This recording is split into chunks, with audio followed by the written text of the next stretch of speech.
আসসালামু আলাইকুম রহমতুল্লাহি বারকাতু। প্রিয় কাছের মানুষের জন্য আশা করি সবাই ভালো আছেন। আলহামদুলিল্লাহ আমিও ভালো আছি। প্রতিটি দিন হোক প্রতিটি মানুষের জন্য সম্ভাবনাময়, এই কামনায় শুরু করছি নতুন একটি ভিডিও। আলহামদুলিল্লাহ জুমার নামাজ পরে বাসার দিয়ে যাচ্ছে আর কি। আল্লাহ তালা জুমার নামাজ পড়ার তৌফিক দান করেছেন, এই জন্য আল্লাহ তালা দরবারে লাখ কোটি শুকরিয়া আলহামদুলিল্লাহ। আসলে আমরা যত যাই বলি না কেন বা করি না কেন, সফলতা দেওয়ার মালিক একমাত্র আল্লাহ তালা। ঠিক আছে, হ্যাঁ, আল্লাহ তো আমাদের মেধা দিছে, শক্তি সামর্থ্য দিছে।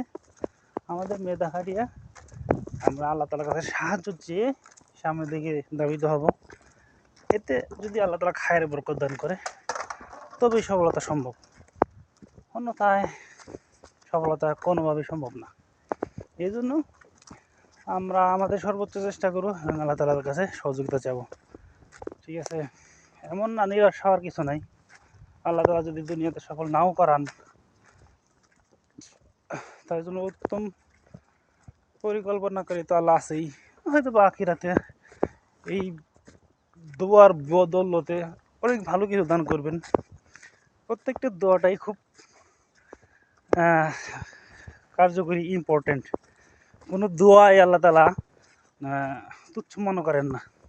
প্রত্যেকটা দোয়াই কবুল হয়, হইতে পারে সেটা দুনিয়াতে, হতে পারে সেটা আখিরাতে। এই জন্য আমরা বেশি বেশি আমল করবো আর বেশি বেশি আল্লাহ তাআলার কাছে দোয়া করবো।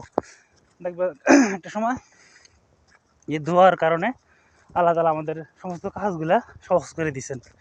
ঠিক আছে, একটা কাজ বিভিন্নভাবে করা যায়। ঠিক আছে, কেউ সহজভাবে করতেছে, কেউ কঠিনভাবে করতেছে। ঠিক আছে, যেমন এই আমরা মসজিদে গেছিলাম, যদিও রাস্তা ছিল পাহাড়ের ভেতর দিয়ে আমরা গেছি শর্টকাট করার জন্য, একটু কষ্ট করে গেছি আর কি। যদি রাস্তা যাইতাম অনেক বেশি ঘোরা হইতো আর কি। আবার অনেকের গাড়ি আছে, গাড়ি নিয়ে গেছে। তাহলে এই যে পর্যায়ে কিন্তু আলাদা আলাদা।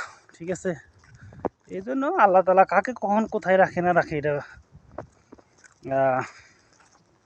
বলা মুশকিল। আল্লাহ তালার কাছে চাওয়া দরকার, চাবো। আল্লাহ তালা ছাড়া তো দেওয়ার কেউ নাই, আল্লাহ তালাই দেবে। অতএব নিরাশ হওয়ার কিছু নেই।